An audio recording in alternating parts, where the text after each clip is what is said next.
Morning, guys. It's Miss True Love just coming to you again this morning to give you another lesson. Hope everything's going well with everyone. Trying a little bit of a different method of doing these videos, and hopefully this works well for us. So we're going to be leaving those text structures and moving on to another subject area, which is point of view. And we're going to just spend today looking at that because that's one of the top 10 tape trouble areas. And we will just go ahead and get started. Point of view, what is it? Well, point of view refers to who's telling the story.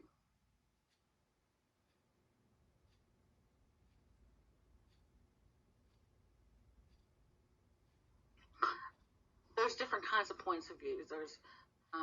So the first point of view we're going to look at is called first person point of view.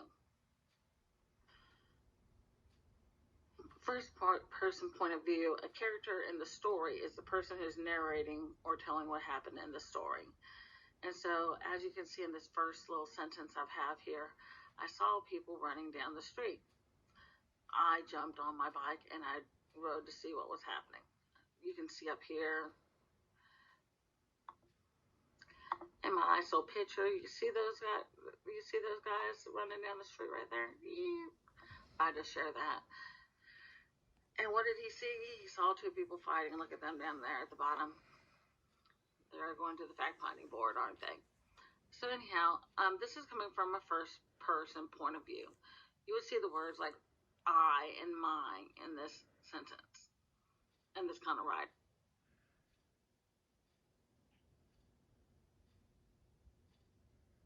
First person, like I said, the character is the person telling it from his or her point of view. Look for words like I and we, me, my as signal words. The words I, me, my, like I said.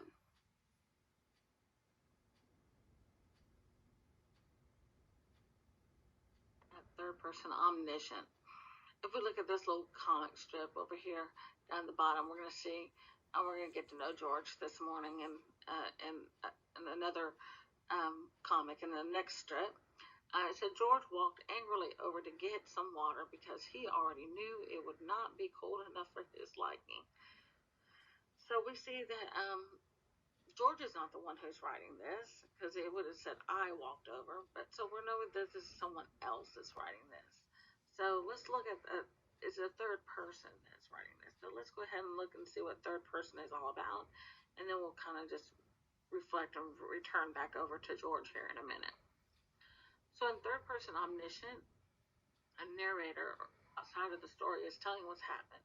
They know what every character is thinking, what every character is feeling. They know the big picture. We're going to be looking for some words like he and she, they and their. Those are our clue words or our signal words. When we're looking at that word omniscient, we're like, wow, that's a big word. What does that mean? So if we just break it down, we know that omni means all, and scient means knowing, like in science. So when you put it together, omniscient means all-knowing. So a third person omniscient, they know everything. They are all-knowing. They know everything that's going to happen. So let's look at a little sentence over here. It said, Tim was mad at Shay. He blamed her. Shay knew he would be mad at her, but she wanted to live her life, her own life, on her own. And so we can see that, we know how Tim is thinking, and we know what Shay is thinking. So we know the totality of what everybody's thinking. But the person who's telling us is neither Tim nor Shay. It's some outside person, a third person that is involved in this saga. And we'll see Tim and Shay again on our next slide. But let's go back over here to George. So knowing what we know about third person, we know that, in this here, we know George isn't writing this. And we know what he's thinking. We know he's angry. And we know what he's thinking because he already knows that water's going to be cold. And we can tell by I mean, of course, we have some text features in in this comic that gives us some, so we can infer by looking at his face. We know that he's angry by looking at his face. If we go back to what we had in the other lesson about inferring, we can infer by this picture that George is not happy. So that just helps to further our what we know about George.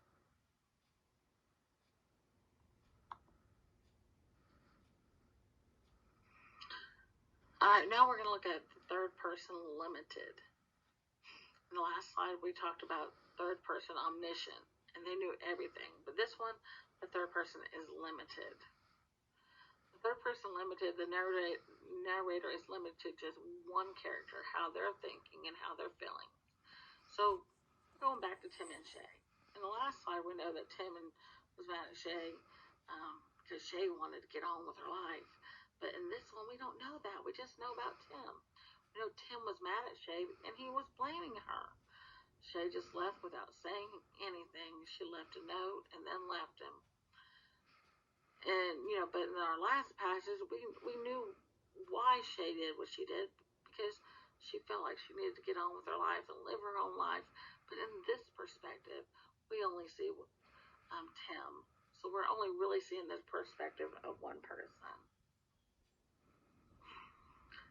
Now we'll look over here at our little friend. Anybody been binge watching some Netflix while they've been out on break? I watched a little bit.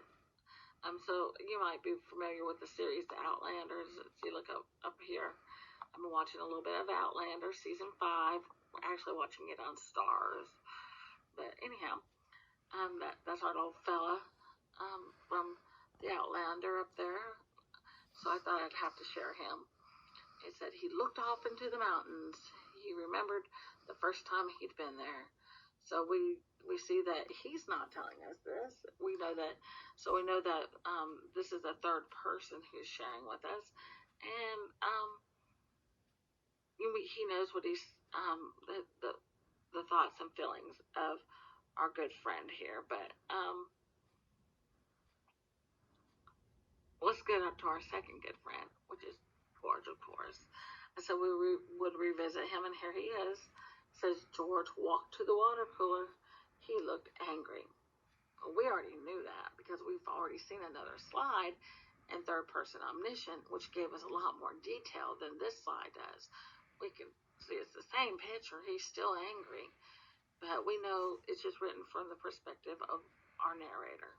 He doesn't give it. He just gives us just the very limited information, where the other in the third person omniscient, we had a lot more detail, and this one is not very detailed. So that's pretty much the difference is between third person limited and third person omniscient. The omniscient person, they know everybody. They know everybody's thoughts, everybody's feelings, why things are going to happen, why they do the things that they do, where they don't in third person limited. I just want to take a second to pull open our curriculum guide really quick. I was going to make sure that I covered everything that was covered in our curriculum guide. And one thing it says, as you read, think about who is telling the story. Who is it? Is it the person is it the first person? Is it the person in the story? Also think about whose thoughts and feelings the author reveals. Then think about how the point of view affects what you know and how you feel about story events. So look for those clues. The point of view an author uses influence the description of story events. For example, if an author uses first person point of view, readers know how the narrator feels. The readers will not know how the other characters in the story might feel. If an author uses third person omniscient, readers will know what the characters think and feel. And then point of view affects how readers understand a story. It can also affect how readers respond to characters and events in a story. And each of these points of views has their place in writing, and different types of point of view are used in different kinds of writing, and all of them. So when you're looking at a writing, you might just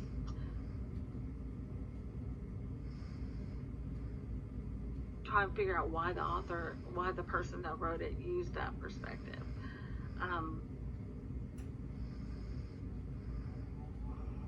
I just wanted to finish up by saying that I'm going to be putting some things today on IXL, some lessons. And I hope you really just take the time and just take a few minutes to go in there and do the IXL lessons. It just helps us to know that you guys are staying on track for what you need for taking the TABE. My hair's sticking up now. Isn't that great? I can't even figure it out. Oh well.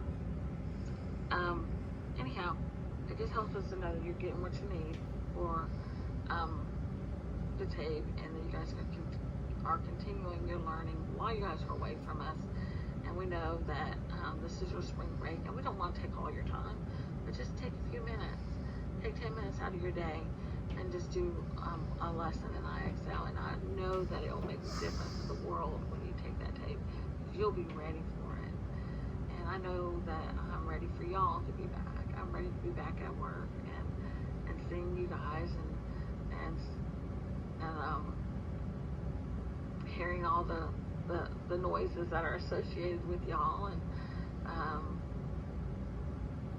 it's just, this is a difficult time. It's a different kind of time. None of us could have ever imagined that things would be this way.